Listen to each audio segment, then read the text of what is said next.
Do looks matter when you buy a speaker?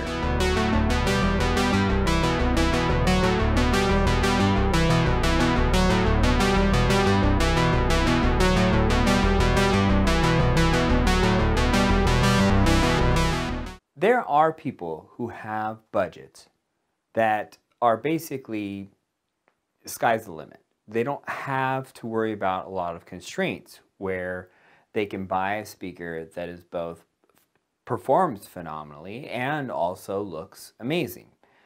But most of us are not in that tier or that category, and that includes me.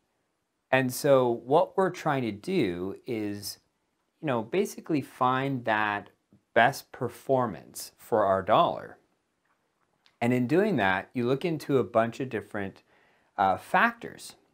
And it gets down to the point where you start wondering, how much is the manufacturing of the speaker going towards the actual performance, and how much of it is it going towards the aesthetics of the piece? So one interesting example or way to contrast that is, let's take a company like Magnepan. Magnepan makes good stuff. I like them. I even like the way that they look, but I think objectively we can all agree that they're not the most eye-catching speakers, in the sense that they're mostly black rectangles and they are covered in a black fabric or sometimes some other color, but essentially there's not a whole lot going on. They have wood strips or other things that are in there. They're great speakers, perform phenomenally. I love them. No ill will towards Magnepan. In fact, I'd love to own a set. But you contrast that with something like, a company like Sonus Faber, who they put a lot of design aesthetic into their builds, or B&W, or the list goes on. They spend more in aesthetics, and you're paying extra for that aesthetic. Now, you're hoping that there's some sort of, the form is following function at least a little bit, right? Like the cabinet is not just there for looks, that it improves the performance. Now, there was a comment posted by Joe and Tell on YouTube saying, how important is aesthetics to you? And so I replied to that and I said, the aesthetics are important. I'm going to have to look at those things. And somebody had replied and said, well, just put it behind a screen. And I totally get where they're coming from. I think, in the sense that I think they were referencing, putting behind a projector screen or maybe some other kind of material or something. But there's a couple of issues with that suggestion. Not that it wasn't well intentioned, but the idea is A, speaker placement, B, budget and room, and then 3, permanent barrier. So the first idea is your speaker placement. Very rarely for 2-channel listening is the best place for speakers being up against the wall. Imaging, sound staging, all those things, generally speaking, and bass, if you put the speakers up against the wall, they're not going to sound that great. Very rarely. There are some speakers that do sound good that way, but it's kind of rare. The other thing that you'll find is with a screen like that requires a dedicated room.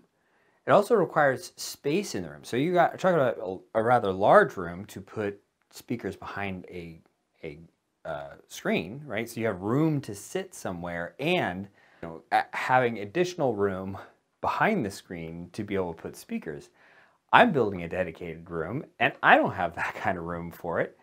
Also, there's costs, right? Cost considerations. For most of my life, speakers were in the rooms where we lived, right? It wasn't some other room that we could just put them in.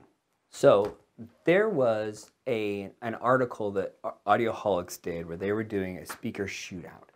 And one of the things that they did was just sort of, to make it a blind test, they put a screen up and they put the speakers behind the screen and they had people kind of rate the speakers. Well, at the end of the test, they realized that the distance from the speaker to the grill was not optimal. And so what happened was, unfortunately, is that when the sound passed through the screen, it actually absorbed some of the high frequency sound. So the speakers that were actually tipped up in the high end sounded maybe a bit more neutral, and those speakers ended up winning and doing better. So getting the speakers the correct distance from your transparent screen might actually be an issue. Maybe it's not that big of a deal, but for me, I take the grills off of my speakers when I want to listen to them. Having them permanently behind a screen is just not going to work out. The speakers need to sound good, but aesthetics do matter to me. And I was watching a camera YouTube video, and they were talking about how they loved taking pictures because they had bought this nice camera, and it was such a joy to take pictures with the nice camera that it made them want to take pictures. And they were like, I know that the art of taking pictures should make me want to take pictures, but part of the reason I'm taking pictures is because it's such a fun camera to use. And I was thinking, oh, you know what, that's kind of like audio sometimes. I want a speaker, when I walk into the room and it catches my eye, I'm like, oh yeah, I should listen to those speakers. I gotta find time to listen to those speakers. You know, just noticing them, looking at them makes me I'm more pulled into them because of how they look. And I appreciate that. Thanks for watching the video. Question for you, how important are looks to you in your speakers? And for that matter, any other equipment that you use for audio gear? Let me know in the comments down below. Thanks.